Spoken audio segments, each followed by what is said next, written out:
기도하겠습니다. 하나님 아버지, 오늘도 풍성하신 긍휼로 저희들의 몸과 영혼을 이끌어 주시니 감사합니다. 하나님의 은혜만을 구할 때 우리의 마음에 평강을 주시고 하나님께서 선하신 얼굴을 들어 우리에게 비추실 것을 확신하며 자식이 아버지를 대하듯이 담대히 나아갈 수 있도록 인도하여 주시옵소서. 주 예수 그리스도의 이름으로 기도하옵나이다. 아멘. 찬송가 325장 찬양하겠습니다. 325장 함께 찬송하겠습니다. 예수가 함께 계시니 시험이 오나 겁없네.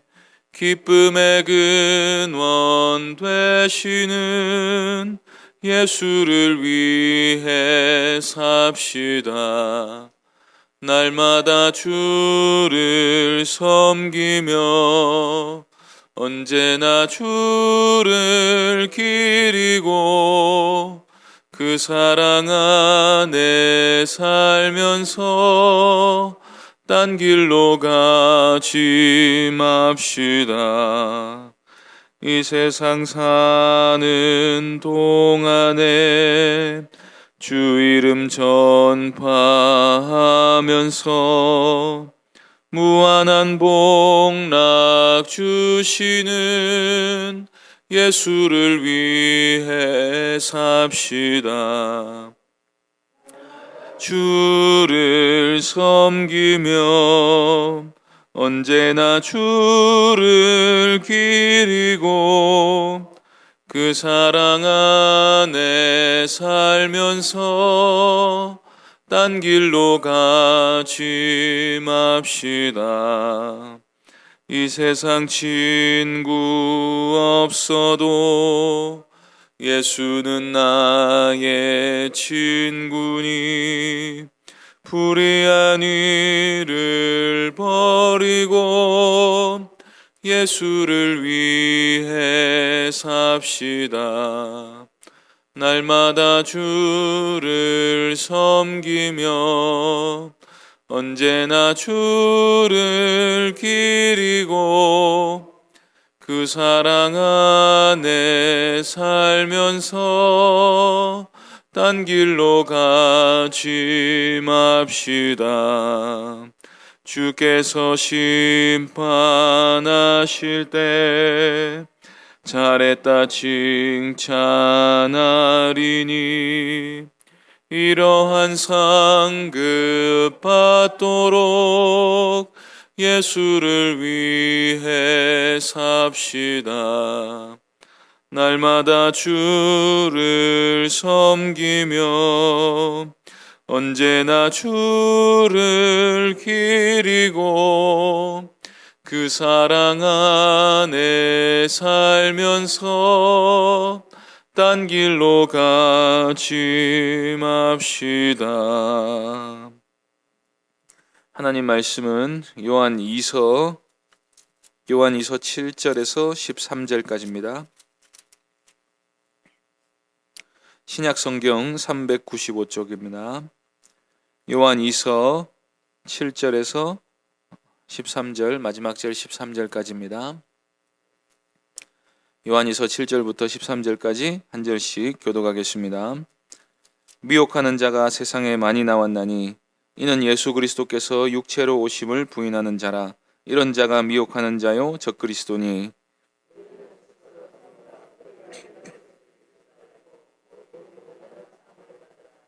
지나쳐 그리스도의 교훈 안에 거하지 아니하는 자는 다 하나님을 모시지 못하되 교훈 안에 거하는 그 사람은 아버지와 아들을 모시느니라.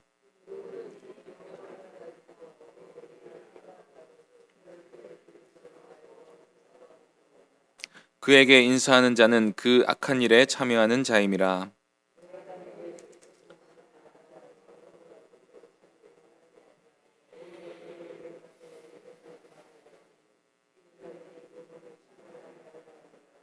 택하심을 받은 내 자매의 자녀들이 내게 문안하느니라. 아멘. 이 시간 온전한 상을 받으라는 제목으로 하나님 말씀 전하겠습니다. 우리가 가진 믿음은 진리 안에서의 믿음입니다. 진리를 떠난 믿음을 우리는 참된 믿음이라고 부르지 않습니다. 그래서 어떤 사람이 가진 믿음이 참된 믿음이라는 사실을 분별하는 가장 우선적인 방법은 진리로 분별하는 것입니다. 성경을 가지고 분별하고 교리를 가지고 분별하는 것입니다. 예수 그리스도와 사도들의 가르침을 벗어나서 다른 교훈을 믿고 있거나 다른 교훈을 전하는 사람이 있다면 그 겉모습이 아무리 신령해 보이고 경건해 보인다 할지라도 그 믿음은 잘못된 것입니다. 어떤 사람이 성령을 받았다고 주장하는 근거가 어떤 치유를 일으키고 방언을 하거나 사람들을 넘어뜨리는 일이 될 수 없습니다. 성령을 받은 사람은 반드시 예수 그리스도에 관한 진리를 고백해야 합니다. 그리고 진리를 사랑하고 그 진리 안에 거하며 그 진리를 행하는 삶을 살아야 합니다. 왜냐하면 성령께서는 진리의 영이시고 예수 그리스도를 계시하는 영이시기 때문입니다. 때문에 성령이 임하셨다는 가장 강력한 증거는 한 사람이 진리를 깨닫게 되었다는 데 있습니다. 성령이 임하시면 사람이 진리를 알게 되고 진리를 믿고 그 안에 살게 됩니다. 이것이 구원받은 사람의 진정한 모습인 것입니다. 어떤 사람이 거듭나게 되면 그 사람은 가장 먼저 인식에 있어서 완전히 새로운 관점을 갖게 됩니다. 전에는 우주의 중심이 자기 자신이었다면 거듭난 사람은 하나님을 중심으로 모든 생각을 재편합니다. 전에는 자신에게 가능성이 있다고 믿고 자기 자신을 신뢰했다면 거듭난 후로는 자기 자신을 신뢰하지 않고 의지하지도 않고 예수 그리스도만을 유일한 구원자로 인정하게 됩니다. 전에는 정욕을 따르며 사는 삶이 최선이라고 생각했다면 거듭난 후로는 거룩을 추구하는 게 가장 복된 삶이라고 믿게 됩니다. 이뿐만 아니라 거듭난 사람은 사람이 생각할 수도 없고 알 수도 없는 진리를 깨닫고 믿게 되고 그 진리를 의지하게 됩니다. 하나님의 독생자께서 십자가에 달리신 것이 우리의 죄를 대속할 대속제물이 되시기 위하여 그리하신 것이다 하는 사실을 깨닫게 됩니다. 그리고 머리로 다 이해가 되지 않더라도 삼위일체가 진리라는 사실을 믿고 하나님께만 모든 영광을 돌리게 됩니다. 믿음이 없을 때는 삼위일체 같은 교리가 머리로 이해가 되지 않으면 자기를 부인하지 않고 말씀을 부인해 버립니다. 그러나 구원받은 사람은 머리로 이해가 되지 않거나 정확하게 무슨 말씀인지 다 깨달아지지 않았다 할지라도 성경의 모든 진리에 아멘하게 됩니다. 그리고 자기가 이해할 수 없는 그 진리에 마음이 이끌리게 되고 그 진리를 더욱 깊이 알고 싶어 합니다. 하나님을 더욱 알고 싶어 하게 되는 게 바로 참된 믿음을 가진 사람의 모습인 것입니다. 그래서 어떤 사람이 정통 기독교의 핵심적인 교리에서 벗어난 주장을 하거나 진리에 대한 관심보다 주변적인 문제에 더 많은 관심이 있다면 그 믿음의 진실성부터 다시 검증해 들어가야 합니다. 우리 믿음에서는 진리가 가장 우선됩니다. 혹자는 기독교가 말만 많이 하고 행동은 하지 않는다고 말합니다. 아는 건 많은데 실천은 부족하다고 말합니다. 그런데 일견 옳을 것 같아 보이는 이 주장 속에 진리를 가볍게 여기는 마음이 들어있을 수 있습니다. 진리에 대한 무관심이 믿음의 본질보다 주변적인 문제, 눈앞에 닥친 문제에 더 많은 관심을 갖게 하는 것입니다. 성경이 우리에게 가르쳐주는 중요한 사실 중 하나는 인간이 할 수 있는 가장 위대한 일 중 하나가 하나님을 믿는 것이라는 사실입니다. 하나님이 모든 것을 행하셨습니다. 우리는 그 사실을 믿기만 하면 됩니다. 그런데 이 믿음에는 하나님이 행하신 일에 대한 지식이 필요합니다. 하나님이 누구신지를 알고 하나님이 하신 일이 무엇인지를 알아야 합니다. 그리고 우리 자신은 아무것도 아니고 하나님이 모든 것을 처음부터 끝까지 다 행하셨다고 고백해야 합니다. 그러면 남은 것은 감사와 찬송으로 하나님께 영광 돌리는 일뿐입니다.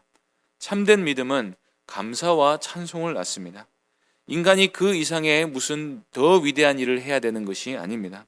하나님이 행하신 일을 우리가 깨닫고 그로 인해 입술에서 찬송과 감사가 터져 나오는 일보다 하나님을 더 기쁘시게 하는 일이 없습니다. 그래서 무언가 행동하기 전에 하나님이 행하신 일을 먼저 알아야 합니다. 하나님이 누구신지 알기에 힘써야 합니다. 진리를 알아야 하는 것입니다. 하나님을 믿는 이 믿음에 부족함이 없도록 우리의 믿음이 자라기에 먼저 힘써야 하는 것입니다. 이단이 누구입니까? 거짓 교사가 누구입니까? 적그리스도가 누구입니까? 성경은 누가 미혹하는 자라고 말합니까? 진리를 잘못 가르치는 사람이 바로 양의 탈을 쓴 늑대인 것입니다. 우리로 하여금 진리를 떠나게 하는 자들이 바로 사탄의 종들인 것입니다. 오늘 본문 7절 말씀 보시겠습니다. 미혹하는 자가 세상에 많이 나왔나니 이는 예수 그리스도께서 육체로 오심을 부인하는 자라. 이런 자가 미혹하는 자요 적그리스도니. 사도 요한은 교회를 뿌리채 흔들 수 있는 거짓 가르침으로부터 교회를 지켜내기 위해서 이 편지를 쓰고 있습니다. 당시의 헬라 철학은 영을 선한 것으로 보고 물질을 악한 것으로 보았습니다.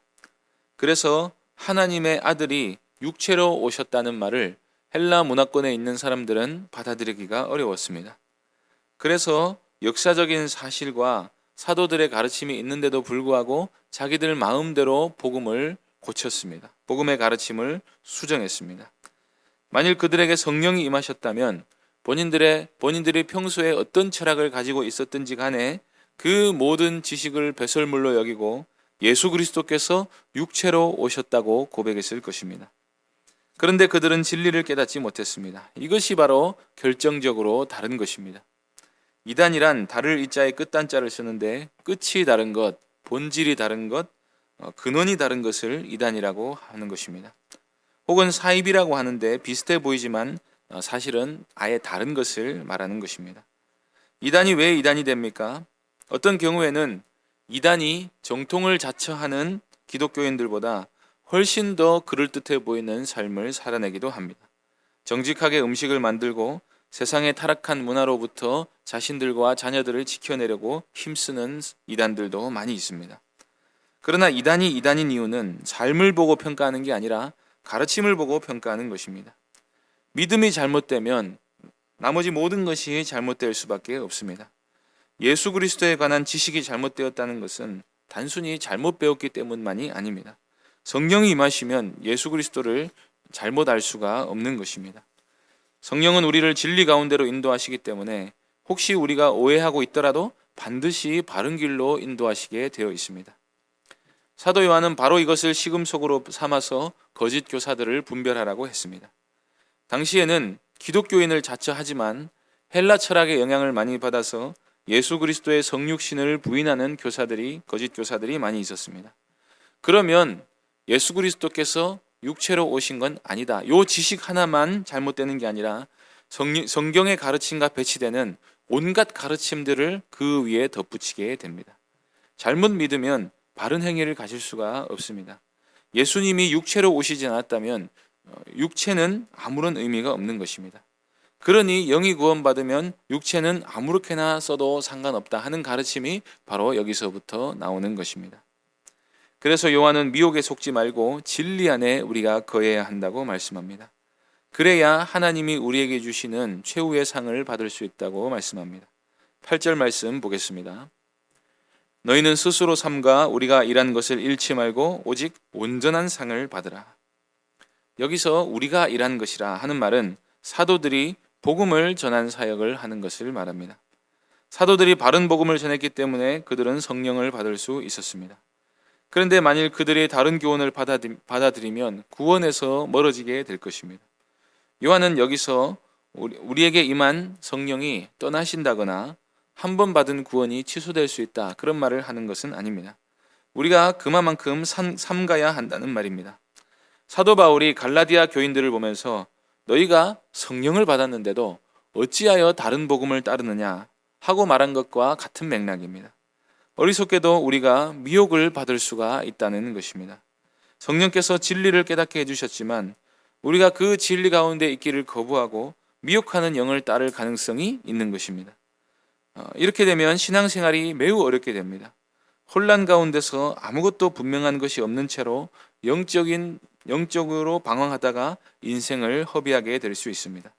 그럴 위험이 있기 때문에 사도는 우리가 일해서 너희에게 준 진리를 잃어버리지 말고 끝까지 지켜서 온전한 상, 구원이라는 온전한 상을 받도록 하라고 말씀하는 것입니다. 거짓 교사들은 자기가 바로 하나님의 종이라고 말합니다. 특별한 하나님의 종이라고 주장합니다. 그리고 자칭 사도라고 합니다. 기독교 역사상 깨닫지 못했던 놀라운 사실을 자기가 깨달았다고 말합니다. 오늘 아침에도 하나님의 새로운 계시를 받았다고 주장합니다.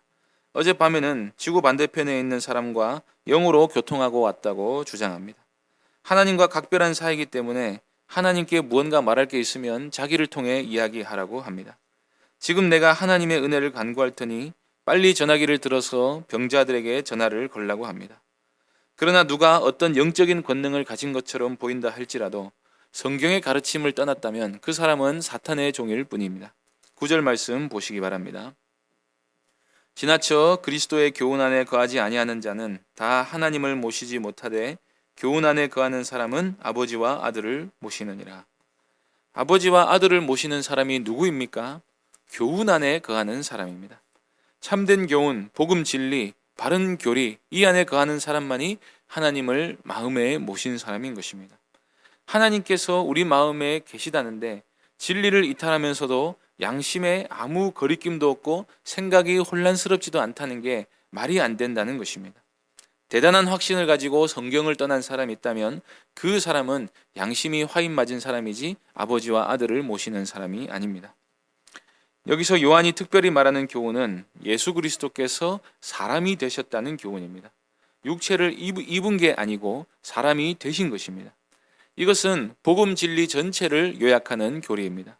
예수님께서 사람이 되신 것은 우리를 대신할 대속제물이 되기 위함이신 것입니다.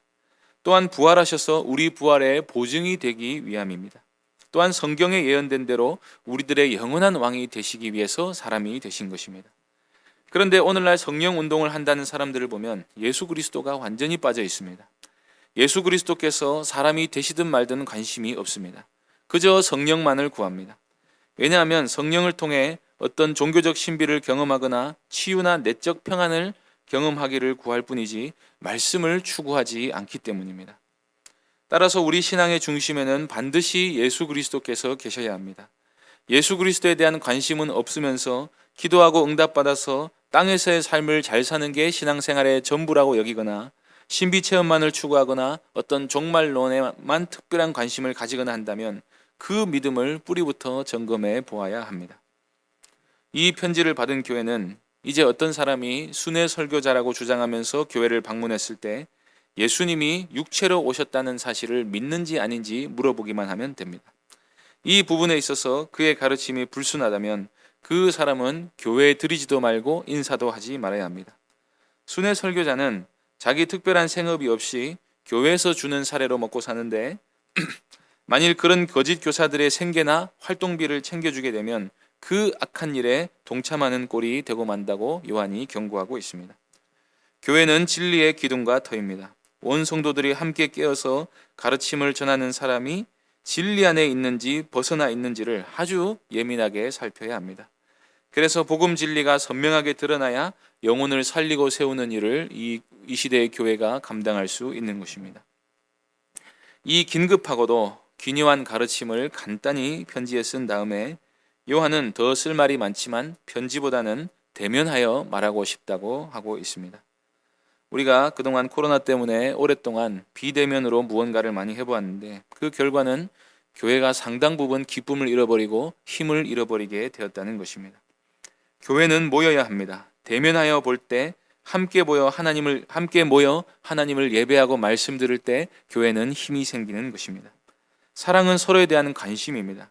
이 사랑이 우리 교회 가운데 넘쳐서 서로를 대면할 때 기쁨이 넘치는 그런 아름다운 교회가 될 수 있기를 소망합니다.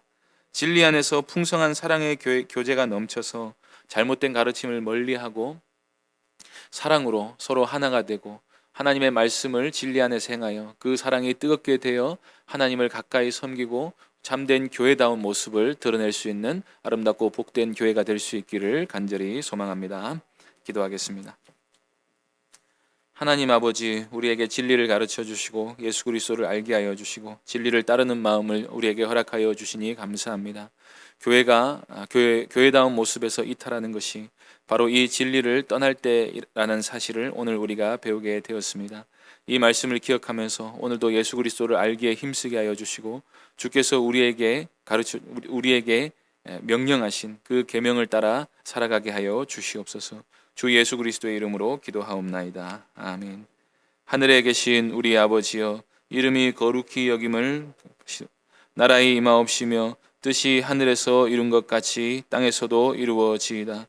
오늘날 우리에게 일용할 양식을 주옵시고 우리가 우리에게 죄 지은 자를 사하여 준 것 같이 우리 죄를 사하여 주옵시고 우리를 시험에 들게 하지 마옵시고 다만 악에서 구하옵소서. 대개 나라와 권세와 영광이 아버지께 영원히 있사옵나이다. 아멘. 이 시간 말씀을 기억하며 기도해 주시고 교회당 건축을 위해 기도해 주실 때에 특별히 좋은 설계자 만날 수 있도록 위해서 기도해 주시기 바랍니다. 코로나19의 확산을 막아주시기를 위해서 또 계속해서 기도해 주시고 개인적으로 기도하시기 바랍니다.